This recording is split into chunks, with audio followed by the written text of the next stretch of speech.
Hello बच्चों, 12th class के जो बच्चे हैं उनके मन में एक सवाल आता है कि सर अभी मैं 12th क्लास पे फोकस करूं कि नीट की तैयारी भी साथ साथ करूं। तो आपको मैं बता दूं, आपके लिए नीट भी इंपॉर्टेंट है और 12th भी इंपॉर्टेंट। और आप अगर डेटा उल्टा के देखेंगे तो 12th वाले जो बच्चे होते हैं, जो करंट ईयर में होते हैं, उनका सिलेक्शन ज्यादा होता है ड्रॉपर के कंपेरिजन में। इसका मतलब क्या है कि बहुत सारे बच्चे 12th के साथ साथ ही नीट को क्लियर करने के लिए कैपेबल होते हैं। तो आप भी हो सकते हैं, बस आपकी तैयारी उस हिसाब से होनी चाहिए।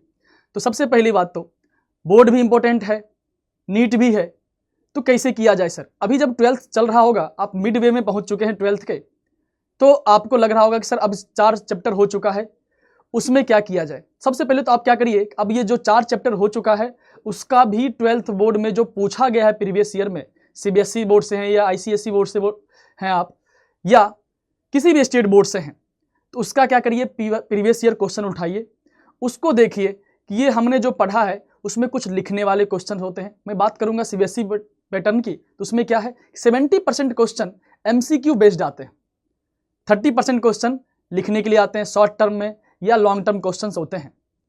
उसमें न्यूमेरिकल्स भी पूछे जाते हैं, जिसमें पूरा का पूरा न्यूमेरिकल्स आपको सॉल्व करके दिखाना है, और जो ऑब्जेक्टिव होते हैं उसमें भी न्यूमेरिकल्स आते हैं। आप नीट की तैयारी के लिए वो जो न्यूमेरिकल्स होते हैं वो तो आप आसानी से कर लेंगे, लेकिन जो लिखने वाला तरीका है उसकी भी प्रैक्टिस अभी से आपको जारी कर देना चाहिए, जो चैप्टर हो चुका है। नहीं तो लास्ट में क्या होगा, आपके पास बर्डन हो जाएगा पूरा 12th का। आप बोर्ड के लिए फोकस करेंगे, फिर बोर्ड में चले जाएंगे पूरी तरह से, 1 महीने चलता है उसका एग्जाम, तो आपका नीट की तैयारी में थोड़ा सा इफेक्ट पड़ सकता है। इसीलिए आप क्या करिए, 12th का तैयारी अभी से शुरू कर दीजिए साथ साथ। उसके लिए क्या करिए, थोड़ा कभी कभी टाइम निकाल के लिखने की प्रैक्टिस करिए, PYQ बनाइए, उसके जो न्यूमेरिकल्स होते हैं, मैं थोड़ा सा अगर कंपेयर करूं तो नीट के न्यूमेरिकल से थोड़ा सा ज़्यादा होगा अगर लॉन्ग टर्म क्वेश्चन की बात करूं तो इसीलिए उस क्वेश्चन का प्रैक्टिस करना भी जरूरी है। उसमें पूरा मार्क्स कैसे लिया जाए, उसको किस तरह से लिखा जाए, उसको प्रैक्टिस करना जरूरत है। ठीक है, जो आपको कंसेप्ट समझाया गया है उसको एक्सप्रेस कैसे करना है हमें लॉन्ग टर्म में, उसकी प्रैक्टिस करिए।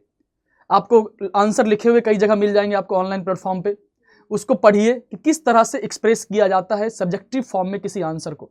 या जब न्यूमेरिकल सॉल्व करते हैं तो उसमें एक एक चीज डिटेल में लिखना पड़ता है, या कोई थ्योरम प्रूव किया या कोई लॉ के बारे में समझाना है, तो एक एक चीज डिटेल में कैसे लिखा जाए उसकी भी प्रैक्टिस अभी से जारी कर दीजिए। तो इससे क्या होगा, आपका नीट की तैयारी और 12th की तैयारी साथ साथ चलता रहेगा, लास्ट में जाके बर्डन नहीं बनेगा।